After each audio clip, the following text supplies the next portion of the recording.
Curbless shower, how it's done. 8 by 8 inch. I am gonna first flat trowel, and then it's completely waterproof. Okay, so just starting a curbless shower here, and I'm going to be using mud for the shower base, and I'm going to show you what's going on. So the carpenter came along and he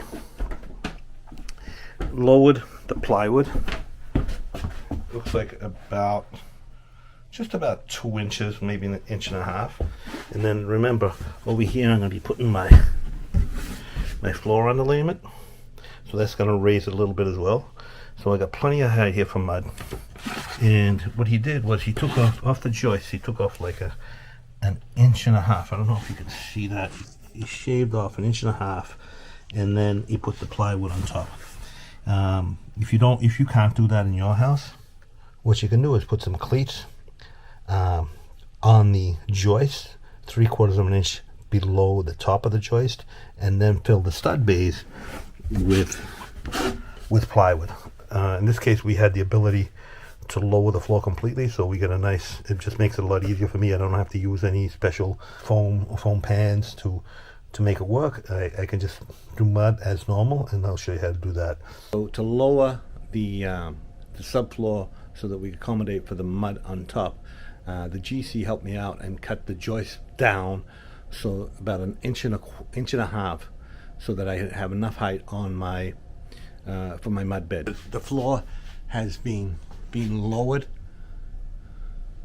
I don't know if you can see that there. The floor has been lowered, and the joists have been cut down. See if I can show you. See up there, the joists have been cut down about 1.5 inches, and then he put the plywood on top of that. So when he did that, he weakened the joist a little bit, but he reinforced the joist by lagging in these 2x4s. So any strength that was lost, he regained by putting in those, gluing and lagging in those bolts. So, but anyway, he cut the joist, lowered it, put the cleats in, and then put the plywood on top to accommodate for the height that I needed for my mud on top. So you can also see that pipe is cut. I had to fit my bonding flange in, but I had to get a specific height because it's a curbless shower. I have to have it exactly at the height that I need. If it's a curb shower, if you're off by 1/4 inch, not a big deal. Just put a little thicker mud or put a little less mud. But in this case, I need to hit a specific height to make my mud work so I can get the curbless shower. And the plumber can redo the trap, or he can reconnect it when I'm all done. When you putting in a bonding flange, make sure that the plumber leaves it stubbed out, or make sure that you leave him specific instructions as to what height the bonding flange has to be if he has to glue it in, because that's what has to be done by code in your area. Don't forget to like, subscribe, and hit that notification bell.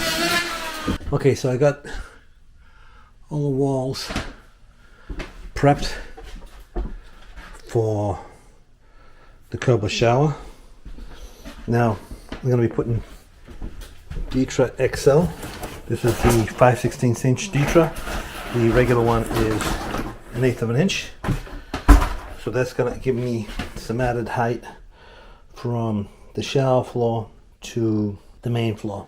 First, I'm going to get my Ditra down over here, so I know the exact height shower has to be when I put in the mud, so that way I can put my membrane down, overlap it onto the main floor, and make this completely waterproof. Well, by the time I'm done, I'm going to have about 2 inches over here, and it's going to slope down to the drain over here. They do make foam trays that are low profile, but the slope to the drain, as you can imagine, is very shallow because you don't have a lot of depth to do that. But anyway, so the next step is get this Ditra down and the mud. Okay, so I got the Ditra down. This is the Ditra XL. With the Ditra XL, that gives me a full, well, just about a full 2 inches of height over here. So my distance from the drains to the wall is about 30 inches. So for the slope to the drain at 1/4 inch per foot, I'm going to need a little bit over 1/2 inch fall from there, from 2 inches down to here, which would be about 1 1/4 inch total thickness here under the flange. So you get 1/4 inch per foot slope. I'm actually going to, because this is a curbless shower, I'm going to give it a little bit more aggressive slope just so that it drains a little bit quicker, a little bit better.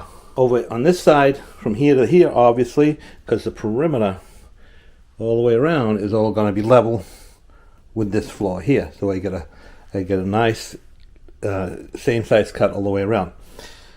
So from here to there, the slope is going to be a little more aggressive because I'm going to have it coming down about 1/2 inch from here to there, and in this distance here. So it's going to be pretty aggressive, but that's not actually not bad, because I want the water not to go into the floor. I want it to go down to the drain. So if this is a little more aggressive, it'll drain a little quicker. And the same over there. And I couldn't, so the joist is right there, so couldn't put the drain that way, and on the other side it would have been too close to the wall over there. So this was really the only spot to put it.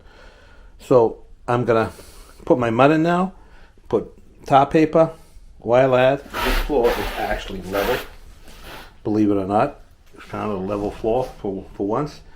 So I'm gonna use this as a screed, and I'm gonna go straight from Ditra, straight back level, from that corner to that corner level, and then from here to their level, and then I'm gonna pitch it into the drain, and I'm gonna say they're gonna connect this drain afterwards.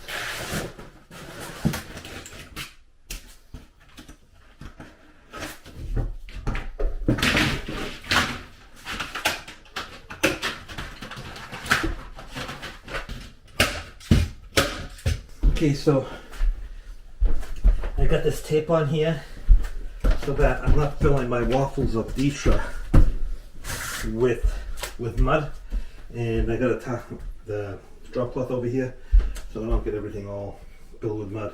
I'll pull it off tomorrow.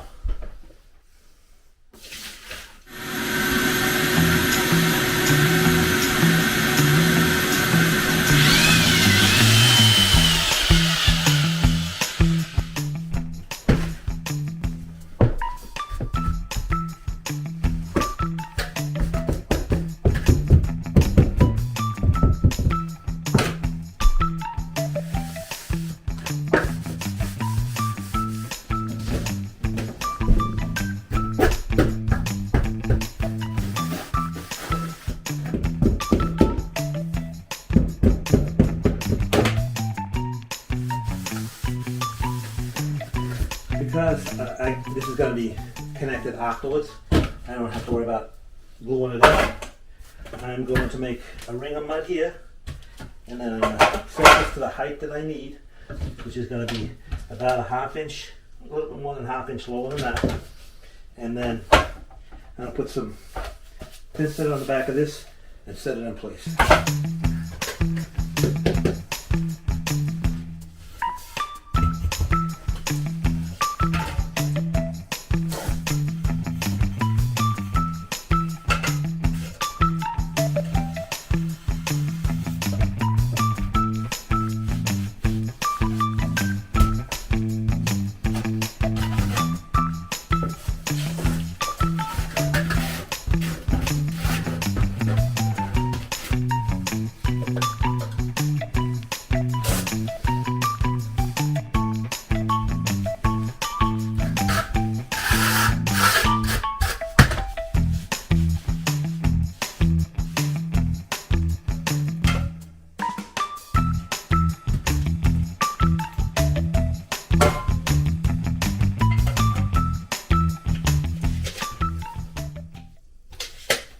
Just exactly what I want.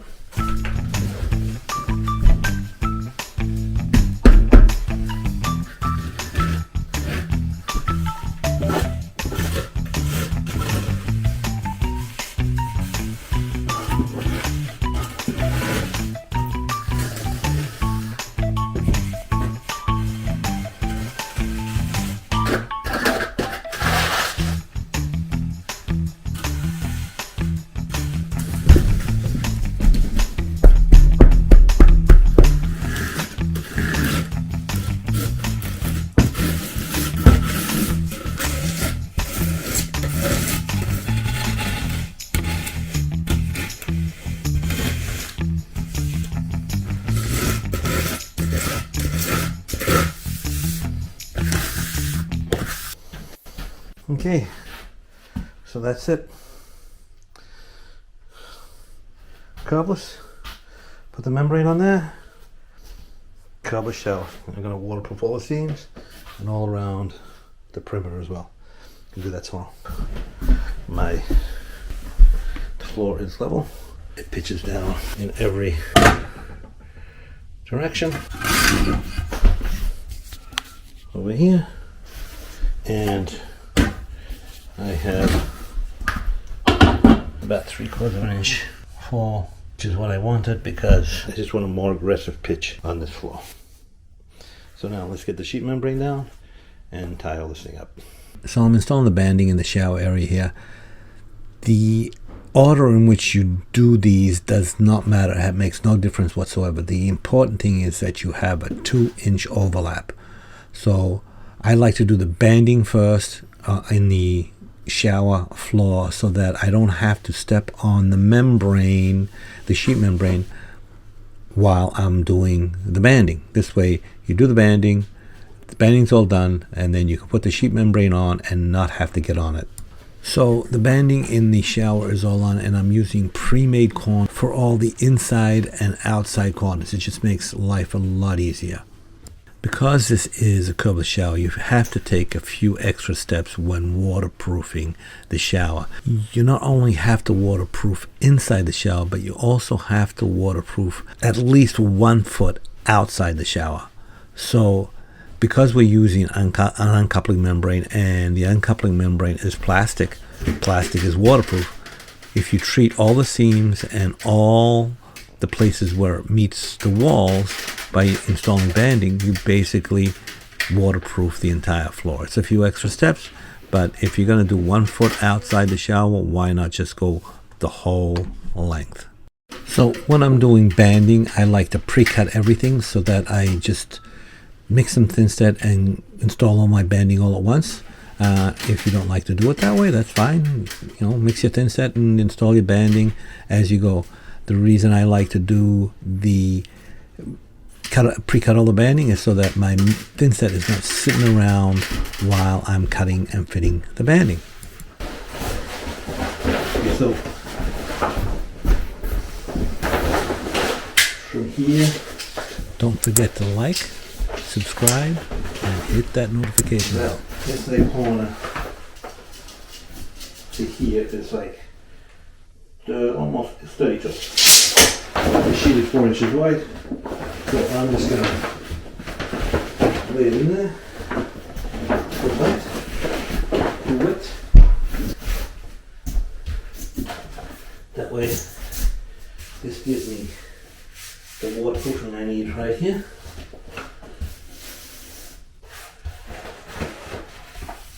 It seals this joint. This is all one piece. And then when I put this on, it's going to be completely waterproof. So first thing, I'm going to put the banding in first. I'm going to pick this up. Get out of the way. I have all my banding cut for all the corners and seams ready to be applied. Okay, so I'm going to get all the banding down in the shower, and I'll put the membrane in the membrane on the shower floor, and then do the rest of the banding on the main floor. And then they'll make this completely waterproof. I can't get the doorways, there's nothing I can do about the doorways.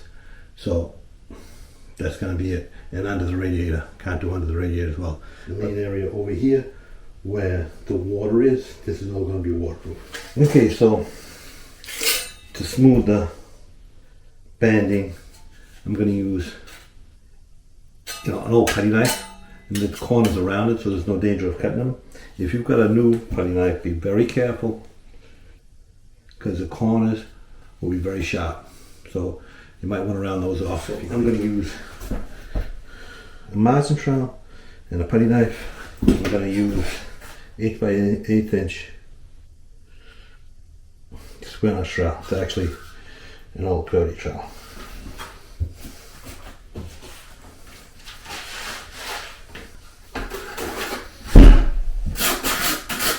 I'm going to mix some thin set kind of loose.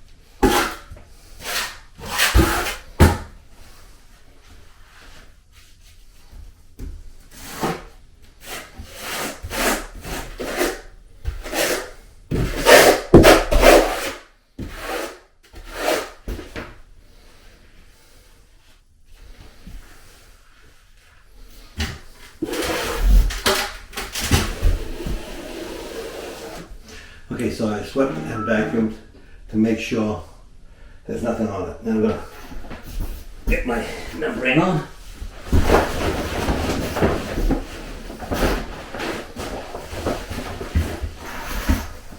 I'm overlapping here. No point cutting it. Just like I said before, it's going to be all waterproof down here. Iron flange. This is the template for the hole.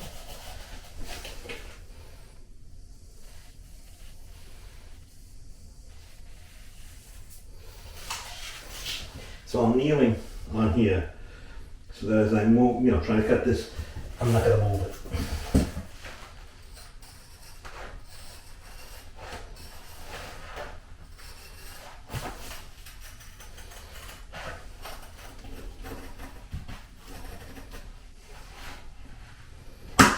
Okay, you got that cut. Okay, so I'm going to pull one side back.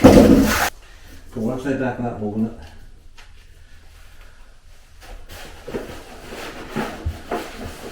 I'm going to dampen it down because the mud was yesterday, so there's plenty of moisture in it. But I am going to first flat trowel and then do the notches.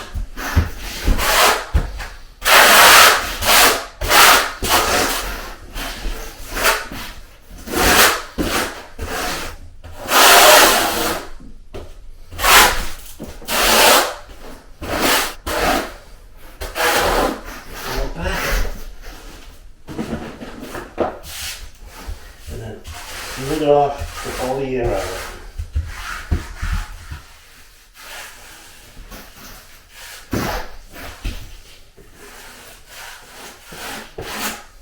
Okay, the other side.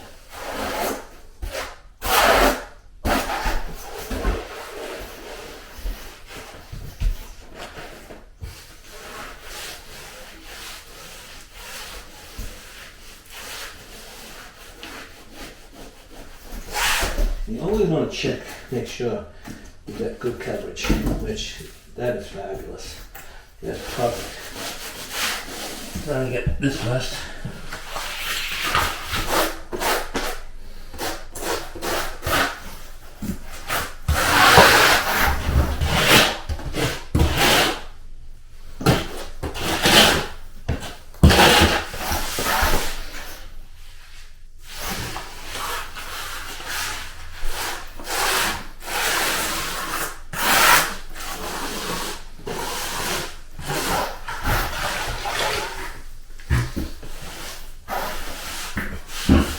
You always want a 2-inch overlap.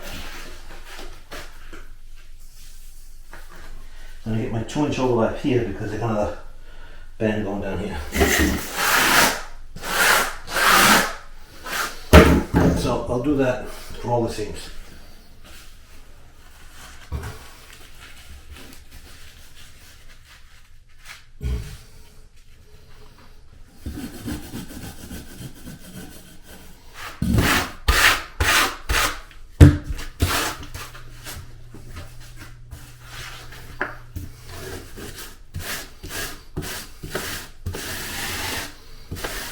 Okay, so that's it. Remember to clean out any thin set that oozes in the bonding flange. If it gets hot, it's going to be a pain in the ear. I almost forgot that. Anyway, it's all sealed up.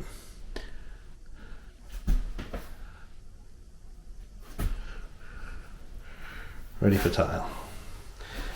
This here is completely waterproof. All this area, where I could, I made it waterproof. Not doing it under the vanity, can't do under the radiator, can't do anything about the doors. But this area here is completely waterproof.